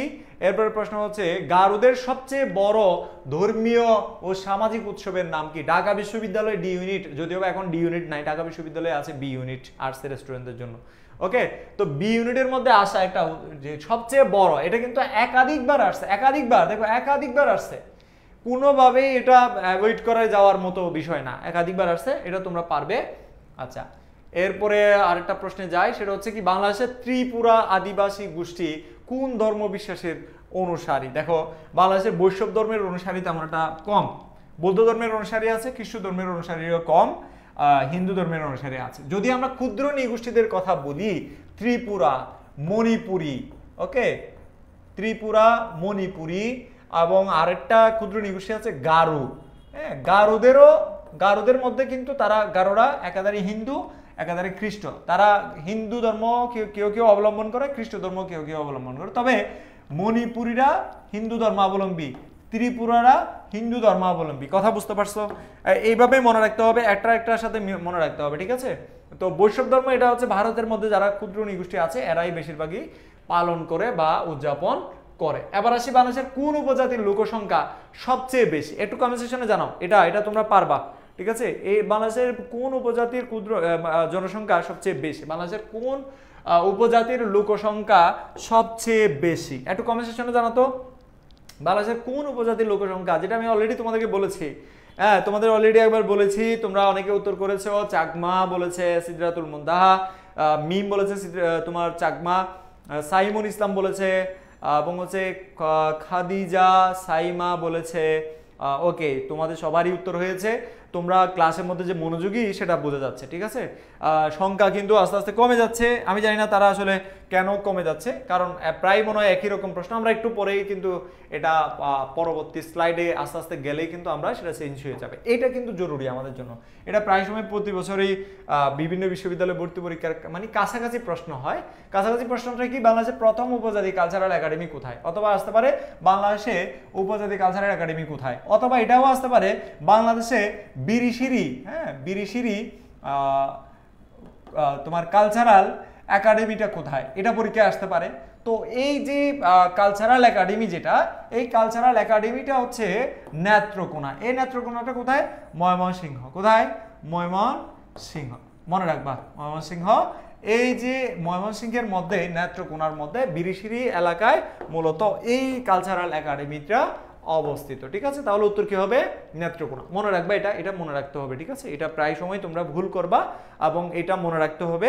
এরপরে প্রশ্নে চলে যায়, আরেকটা প্রশ্ন হচ্ছে কি বাংলাদেশের উপজাতীয় সংস্কৃতি কেন্দ্র, যেটা আমি একটু আগে বলছি যে সেটা বৃহত্তর ময়মনসিংহে, এটা আমি অলরেডি তোমাদেরকে বলে দিছি। এইরকম সেম প্যাটার্নের প্রশ্ন কিন্তু অনেক বেশি আসে, এইরকম সেম প্যাটার্নের প্রশ্ন কি অনেক বেশি আসে, সুতরাং তোমাদের এগুলো মনে রাখতে হবে। বাংলাদেশে বসবাস করে না কারা? অলরেডি তোমরা সেটার উত্তর তোমরা জেনে গেছো, কারণ নাগারা এখানে বসবাস করে না, রাখাইন, মণিপুরি, খাসিয়া, এটা কিন্তু রিপিট হয়েছে, প্রশ্নটা রিপিট হয়েছে, ঠিক আছে? এরপরের প্রশ্নে আমরা চলে যাই। এরপরের প্রশ্ন হচ্ছে কি বাংলাদেশের আদিবাসী নয় কারা? আচ্ছা, তোমরাই বলো, এটা তোমাদেরকে বলতে দিচ্ছি আমি। রাজবংশীরা তো তোমরা জানো যে রংপুরে বসবাস করে, এটা তোমরা জেনে গেছো। মগরা বাংলাদেশে পার্বত্য চট্টগ্রামে বসবাস করে, যাদেরকে মারমাও বলা হয়। কুকি, আচ্ছা কুকিসিন আর্মির নাম শুনছো না? এই যে কুকিসিন আর্মি, কুকিসিন, হ্যাঁ সরি কুকিসিন আর্মি, এই যে কুকিসিন আর্মি, কুকিরা কিন্তু পার্বত্য চট্টগ্রামে আছে। সেই কুকি যারা, এরা কিন্তু পার্বত্য চট্টগ্রামে আছে। তাহলে নায়িকারা মাউরি, মাউরিরা কোন দেশের? এটা একটা প্রশ্ন না? এটা কিন্তু পরীক্ষায় আসছে অনেক জায়গায়। তো মাউরিরা হচ্ছে মূলত নেদারল্যান্ডের আদিবাসী। আবার বলছি, কোন দেশের? নেদারল্যান্ডসের, ওকে, যেটা আগের নাম ছিল হচ্ছে হল্যান্ড, বর্তমান নেদারল্যান্ডস, ওকে।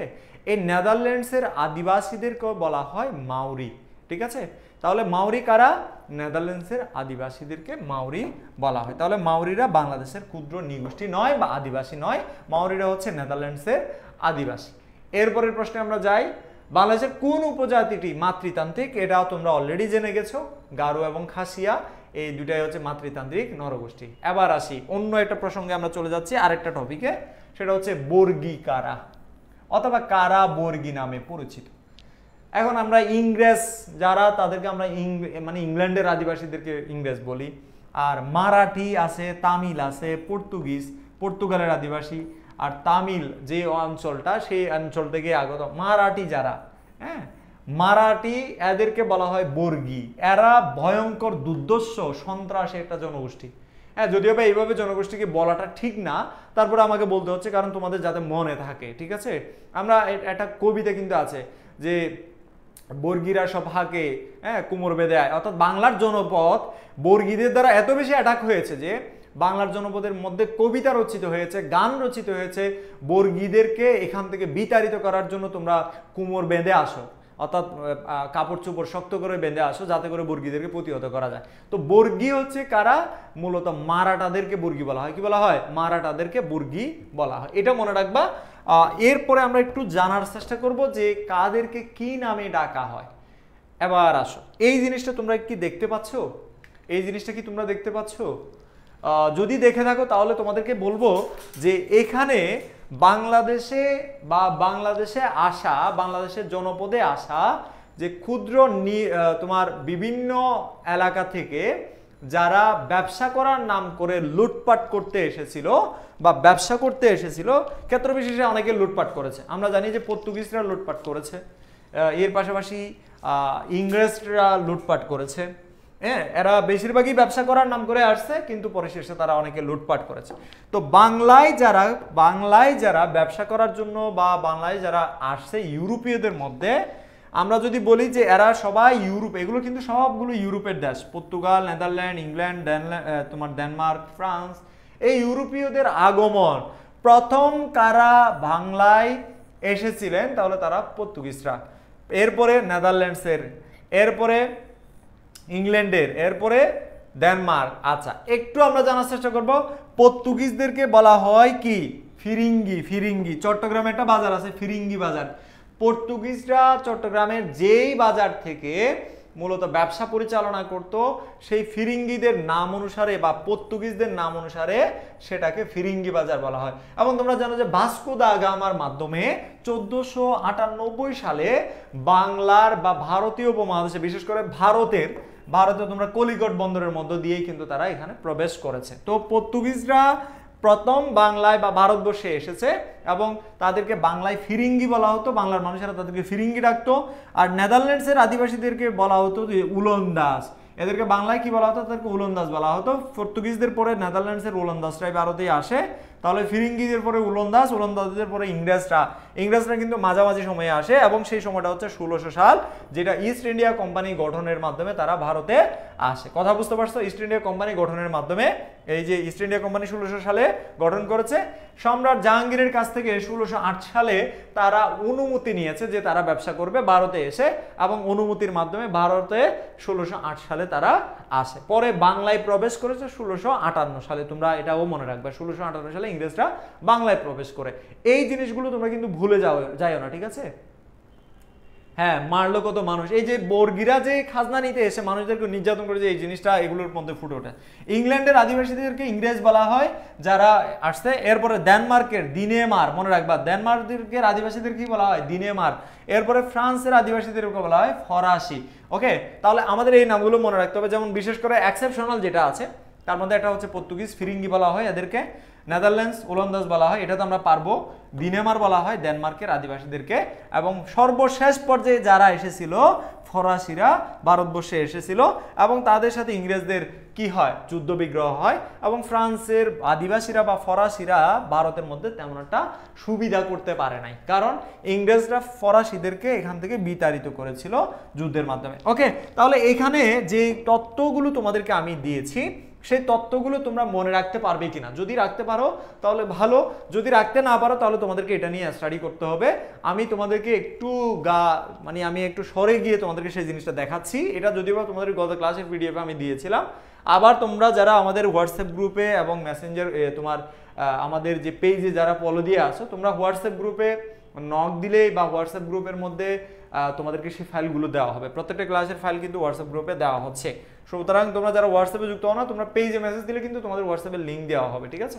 এরপরে আমরা আরেকটা প্রশ্নে চলে যাই যে ইস্ট ইন্ডিয়া কোম্পানি যে মুঘল সম্রাটের কাছ থেকে বাংলার দেওয়ানি লাভ করেছিল। ওকে, এই জিনিসটা আমাদের মনে রাখতে হবে যে কোন মুঘল সম্রাটের কাছ থেকে বাংলার দেওয়ানি লাভ করে। এখানে ইস্ট ইন্ডিয়া কোম্পানির বিষয়ে আমরা যেটা জানি যে 1608 সালে তারা সম্রাট জাহাঙ্গীরের কাছ থেকে অনুমতি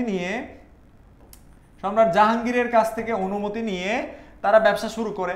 তো মুঘল আমলে মুঘল সম্রাট যে বিশেষ করে দ্বিতীয় শাহ আলমের সময়ে যে তারা ভারতবর্ষের মধ্যে বাংলার দেওয়ানি লাভ করেছিল, এগুলো হচ্ছে সলিড ইতিহাস, ইতিহাসটা জানতে হবে। ব্রিটিশ আমলের ইতিহাস থেকে কিন্তু পরীক্ষায় অনেক সময় প্রশ্ন আসে, কিরকম প্রশ্ন আসে সেই বিষয়ে আমরা আরো একটু ডিটেলসে যাব। কিছু প্রশ্ন আমরা দেখব, যেমন ঢাকা বাংলাদেশের কত সালে রাজধানী হয়, এটা তোমরা সবাই পারবা, আমি জানি যে তোমাদের অনেকে এটা জানার কথা। 1610 সালে তোমার সুবেদার ইসলাম খান, সুবেদার মানে কে? সুবেদার মানে হচ্ছে প্রদেশের কর্মকর্তা। আচ্ছা, ইংরেজ আমলে সরি যেটা আমরা বলি যে মুঘল আমলে মুঘল সম্রাটরা সুবা বলতো প্রদেশকে, সুবা মানে কি? প্রদেশ, ঠিক আছে? তো প্রদেশের কর্মকর্তাকে বলা হতো সুবেদার।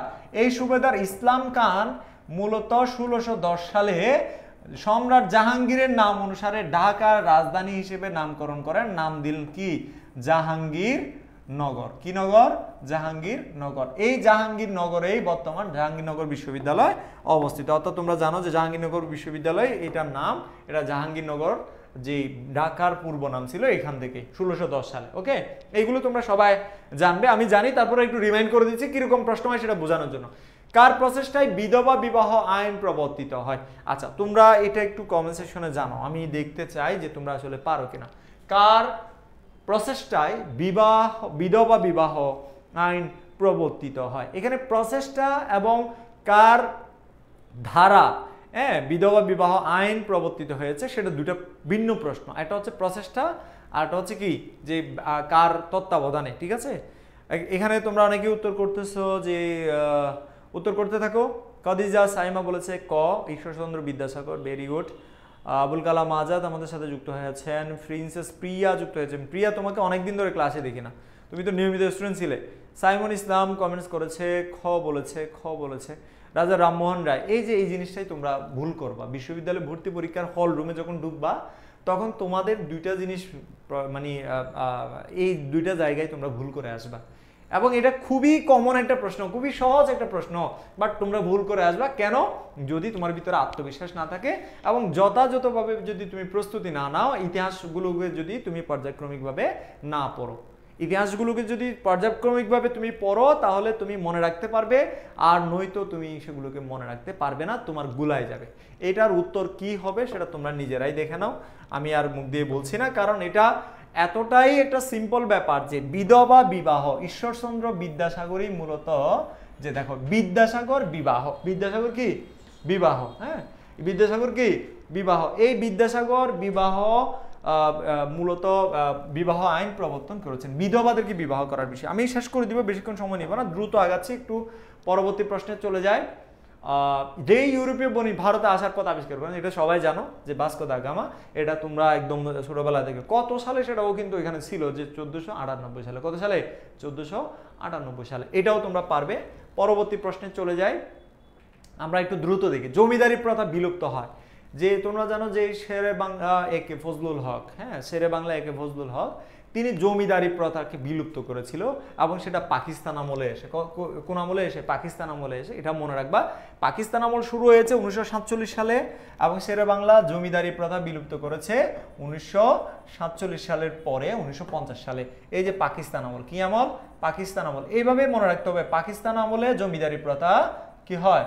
যে বিলুপ্ত করা হয়। এবং কে করেন সেটা? শেরে বাংলা, শেরে বাংলা একে ফজলুল হক, যিনি কৃষকদের জন্য অনেক বেশি দরদি ছিলেন। এরপরে পরের প্রশ্ন হচ্ছে কি, তেবাগা আন্দোলনের নেত্রীকে? তেবাগা মানে হচ্ছে 3 ভাগ। কয় ভাগ? 3 ভাগ। অর্থাৎ যেই ফসল তারা উৎপাদন করত, চাষিরা যেই ফসল উৎপাদন করত, চাষিরা ফসল যে উৎপাদন করত, সেই ফসলকে, হ্যাঁ, সেই ফসলের 3 ভাগের 2 ভাগ, অর্থাৎ হচ্ছে 3 ভাগের 2 ভাগ দিয়ে ফেলতে হতো কাকে? যে জমিদারকে, যার জমি তাকে 3 ভাগের 2 ভাগ দিয়ে ফেলতে হতো। তো কৃষকরা কয় ভাগ পেত? এই চাষিরা পেত মাত্র 1 ভাগ, 3 ভাগের মধ্যে 1 ভাগ। তো এটা চাষিরা নাম মানে মেনে না নেওয়ার জন্য অনেক পায়তারা শুরু করে, এবং একটা পর্যায়ে এটা আন্দোলনের রূপ নেয়, এবং সেই আন্দোলনের মধ্যে যিনি নেতৃত্ব দিয়েছেন মেয়েদের মধ্য থেকে, তিনি আর কেউ নয়, ইলা মিত্র। কে? ইলা মিত্র। ওকে, ইলা মিত্র। এরপরের প্রশ্নে আমরা যাই। ইলা মিত্রই মূলত হচ্ছে তেবাগা আন্দোলনের নেতৃত্ব দিয়েছে। এরপরে আমরা যাই পরবর্তী প্রশ্ন। পর্তুগিজ নাবিক ভাস্কো দা গামা, এটা অলরেডি তোমরা জানো যে 1498। এরপরের প্রশ্ন, আচ্ছা এটা কি তোমরা না দেখে থাকলে একটু একবার দেখে নাও। ভারতে পৌঁছান 1498। কোন বন্দরে সেটা তোমাদেরকে আমি একটু আগেই বলেছি।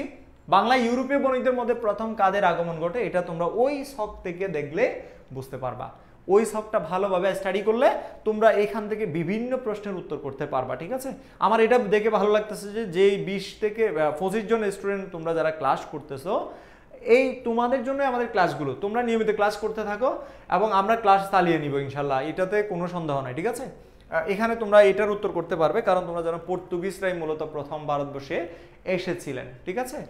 এরপরের প্রশ্ন হচ্ছে সতীদাহ প্রথা বিলোপ করেন। আচ্ছা, এখানে একটা ব্যাপার ঘটছে, সেটা হচ্ছে কি সতীদাহ প্রথা বিলোপ করেন। আচ্ছা, বিলোপ করার জন্য আইন করতে হবে না?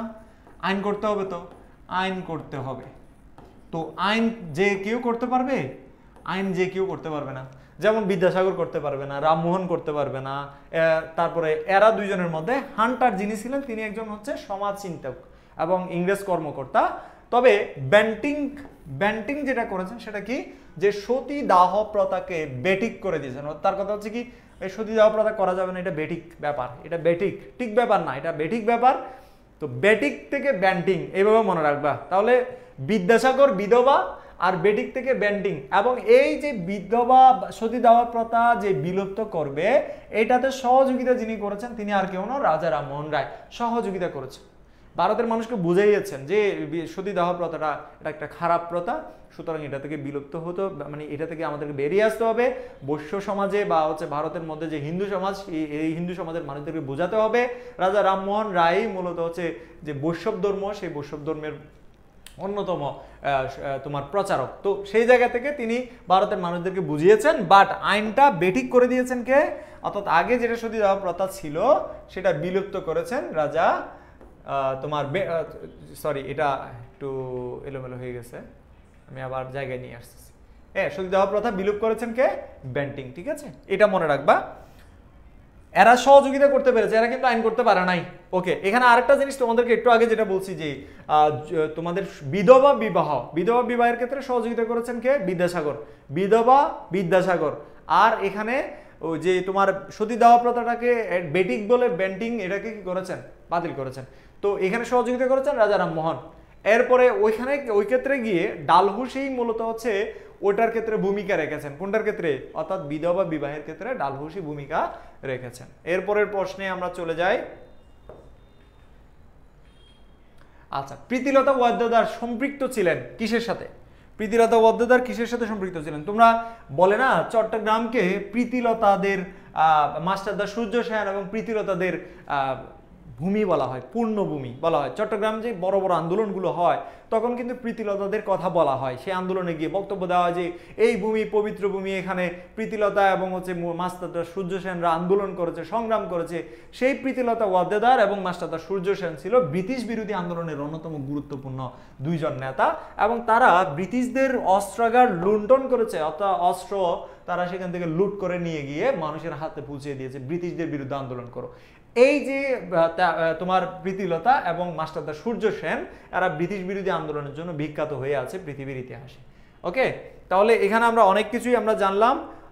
একদম আমরা একটু শেষের দিকে চলে যাই। প্রীতিলতা ওয়াদ্দেদার পর্যন্ত আমাদের আজকের আলোচনা ছিল। আমরা নেক্সট ক্লাসে আরও দুই একটা টপিক নিয়ে আমরা জানবো, যে টপিকগুলো থেকে তোমাদের বিশ্ববিদ্যালয়ে ভর্তি পরীক্ষায় প্রশ্ন হয়।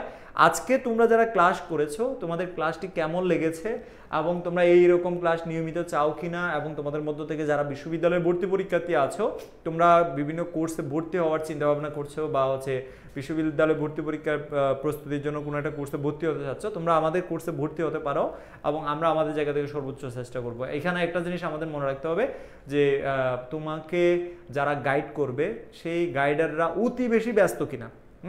যেমন ধরো অতিরিক্ত ব্যস্ত হইলেও তারা সময় দিতে পারবে না, আবার অতিরিক্ত স্টুডেন্ট হলেও তারা ওই চাপ নিতে পারবে না, ঠিক আছে। আমরা গত বছরে বেশি স্টুডেন্ট পড়াইনি, বাট আমাদের জায়গা থেকে আমরা যে কয়জনকে পড়িয়েছি সেখানে প্রায় 27% স্টুডেন্ট আমাদের কাছ থেকে চান্স পেয়েছে, 27%। ওকে, তো সেই জায়গা থেকে তোমাদেরকে বলবো তোমরা এমন কোনো প্ল্যাটফর্ম বেছে নিবে না যে প্ল্যাটফর্মে তুমি মেসেজ দিলে অনেক পরে তোমাকে কি করে টিচাররা রেসপন্স করে, সেরকম না। ওকে, তোমাদের অনেক সমস্যা থাকতে পারে, এটা নিয়ে খোলামেলা আলোচনা থাকতে হবে, এবং তোমাদেরকে বলবো ক্লাস করার ক্ষেত্রে তোমাদের মনে রাখতে হবে যে তারা আসলে যাদেরকে নিয়ে ক্লাস করাচ্ছে তারা কতটুকু তোমাদের প্রতি আন্তরিক, তোমাদের বিষয়গুলো বুঝতে পারতেছে কিনা, তোমাদের দুর্বলতা কোথায় সেটা বুঝতেছে কিনা, অথবা প্রশ্নের প্যাটার্ন এবং হচ্ছে বিশ্ববিদ্যালয় সম্পর্কে তাদের ভালো আইডিয়া আছে কিনা। হ্যাঁ, এমন অনেক প্ল্যাটফর্ম দাঁড়িয়ে গেছে যে প্ল্যাটফর্মে আসলে যারা ক্লাস নিচ্ছেন তারা বিশ্ববিদ্যালয়ে ভর্তি পরীক্ষাই দেয় না কখনো। এটাতে সতর্ক থাকতে হবে আমাদের। আমি সমালোচনা করছি না, এটার বাস্তবতা। অনেক প্ল্যাটফর্ম আছে যারা পড়াচ্ছেন, হ্যাঁ, অনলাইনে রিমোটলি পড়াচ্ছেন, তোমাদের কাছে তারা প্রেজেন্ট করতেছে এমনভাবে যে আসলে তারা বিশাল বড় বড় মাস্টার। আমরা ওইভাবে প্রেজেন্ট করে নিই নিজেদেরকে। আমরা আমাদের জায়গা থেকে যেভাবে প্রেজেন্ট করি সেটা হচ্ছে কি, আমরা তোমাদের যে সহযোগী, আমরা তোমাদেরকে সহযোগিতা করার জন্য এখানে আসছি। এবং আমাদের প্ল্যাটফর্মে বেশিরভাগ শিক্ষকই বিশ্ববিদ্যালয় ভর্তি পরীক্ষার সাথে সম্পৃক্ত, এবং আমরা চকবাজার থেকেই চালাচ্ছি। এমনটা নয় যে কোনো একটা এলাকা থেকে বসেই এই প্ল্যাটফর্ম চালানো হচ্ছে। এটা বিশাল বড় একটা প্ল্যাটফর্ম। তোমরা হয়তো বা অফলাইনে দেখলে সেটা বুঝতে পারবে যে আমরা আমাদের জায়গা থেকে চেষ্টা করতেছি ইনশাল্লাহ তোমাদেরকে সর্বোচ্চটুকু দেওয়ার। ঠিক আছে স্যার, কোর্স সম্পর্কে একটু বলেন। কোর্স হচ্ছে 2500 টাকা, এটা তোমাদের একটা নির্দিষ্ট সময় পর্যন্ত। এটা 5000 টাকার কোর্স ছিল, বাট আমরা আপাতত 50% ডিসকাউন্টে চালাচ্ছি, যে 2500 টাকাই তোমাদেরকে।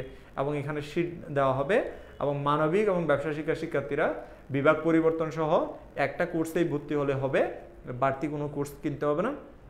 এটা তোমাদের জিএসটি পরীক্ষা পর্যন্ত চলবে, অর্থাৎ গুচ্ছ বিশ্ববিদ্যালয় ভর্তি পরীক্ষা পর্যন্ত চলবে। এবং প্রত্যেকটা বিষয়ে ক্লাসগুলো আমরা আমাদের প্রতিষ্ঠানের যারা অন্তর্ভুক্ত আমরাই ক্লাস নেব। বাইরের প্রতিষ্ঠান থেকে কাউকে এনে আমরা এখানে ওইভাবে দায়সারাভাবে ক্লাস নিতে দিব না। আমরা আমাদের জায়গা থেকে যেভাবে ভালো হয় সেভাবে আমরা চেষ্টা করব। ঠিক আছে? তো ভাই, আমার অনেক আছি যারা ভার্সিটি অ্যাডমিশন প্রিপারেশন রিলেটেড তেমন কিছু জানি না, সেখানে কি সব বুঝিয়ে দিবে? আচ্ছা পারিয়া, অবশ্যই আমরা বুঝিয়ে দিব। প্রত্যেকটা ক্লাসের মধ্যে আমরা ডিটেলস বলবো। বিশেষ করে প্রথম দিকের ক্লাসগুলোতে আমাদের পরামর্শ বিষয়ে বিভিন্ন ধরনের কথাবার্তা থাকবে, ওইখানে আমরা বিস্তারিত বলবো। এবার যারা আগে ভর্তি হবে তাদের টি শার্ট দিবে না। আচ্ছা সঞ্জিতা, তোমাদের জন্য কিন্তু আমাদের আবার ডিসকাউন্ট আছে। বিশেষ করে রিপিট বেসের যে স্টুডেন্টগুলো ছিল তাদের জন্য কিন্তু আমাদের ডিসকাউন্ট থাকবে। ঠিক আছে? তোমাদের প্রশ্নগুলো করতে থাকো, তো তোমরা প্রশ্ন করো, আমি তোমাদের উত্তর দিচ্ছি। তো টি শার্টের ব্যাপারটা আসবে না এখানে, কারণ বিশ্ববিদ্যালয় ভর্তি পরীক্ষা এখানে আমাদের টি শার্ট নিয়ে টানাহেঁচড়া করার সময় নাই। এই সময় আমরা পাবো না, আমরা আমাদের জায়গা থেকে অনেক চাপে আছি। কারণ বিশ্ববিদ্যালয় ভর্তি পরীক্ষা এটা অনেক বড় একটা ব্যাপার, এটা এত সহজ ব্যাপার নয়, ছোট ব্যাপার নয়। তো তোমাদেরকে ভালোভাবে প্রস্তুতি নেওয়ার জন্য আমাদের নিজেদেরও প্রস্তুত হতে হচ্ছে, আমাদের প্রতিদিন অ্যানালাইসিস করতে, একটা ক্লাস নেওয়ার আগে আমাদের 2-3 ঘন্টা অ্যানালাইসিস করতে হচ্ছে প্রশ্নগুলো নিয়ে। তো সুতরাং মনে রাখতে হবে যে সবসময় যে এমনভাবে নিজেদেরকে প্রস্তুতি একদম গুছালোভাবে নিতে হবে যাতে করে অন্যদের চেয়ে তোমরা এগিয়ে থাকো। ঠিক আছে? তো তোমাদের আজকে এইটুকু ক্লাস থাকলো, রাত হয়ে গেছে অনেক, আমিও বাসায় চলে যাব। তোমাদের যারা এখন ক্লাস করেছো, তোমরা যে টপিকগুলো পড়িয়েছি তোমরা নিজেদের জায়গা থেকে সেই টপিকগুলো একটু রিভাইজ করো। আমি ফাইলটা তোমাদেরকে দিয়ে দিতে বলছি, তোমরা সেটা হোয়াটসঅ্যাপ গ্রুপ থেকে নিয়ে নিও। স্যার সব কিছু নোটে উল্লেখ করবেন যাতে করে জিকের জন্য বাইরের বই তেমন পড়া লাগে না। আচ্ছা প্রবাস, অবশ্যই ইনশাল্লাহ আমি চেষ্টা করব। তবে একটা জিনিস আমাদের মনে রাখতে হবে যে জিকের জন্য পত্রিকা পড়া আর কারেন্ট অ্যাফেয়ার্স পড়া দুইটা কোনোভাবেই অ্যাভয়েড করা যাবে না। এই দুইটা জিনিস যদি কোনো কারণে তুমি অ্যাভয়েড করো তাহলে বিশ্ববিদ্যালয়ে ভর্তি পরীক্ষায় জিকেতে তোমার নাম্বার ভালো আসবে না। সুতরাং পত্রিকা এবং কারেন্ট অ্যাফেয়ার্স যারা গ্রামে বসে কিনতে পারবে না, তোমাদের জন্য আমরা সফট কপি আমি পাঠিয়ে দিব, আমার জায়গা থেকে আমি পাঠাবো। এটা আমার দায়বদ্ধতা এবং এটা আমি আমার জায়গা থেকে আমি কর্তব্যের মতো পালন করব ইনশাল্লাহ। ঠিক আছে? পরবর্তী ক্লাসে দেখা হবে। কোর্স কত দিনের? কোর্স হচ্ছে তোমাদের বিশ্ববিদ্যালয়ে ভর্তি পরীক্ষা শেষ হওয়া পর্যন্ত, বলছি না, গুচ্ছ বিশ্ববিদ্যালয়ে ভর্তি পরীক্ষা পর্যন্ত চলবে। ঠিক আছে? তো পরবর্তী ক্লাসে দেখা হবে। ভালো থেকো সবাই, সুস্থ থেকো। আল্লাহ হাফেজ।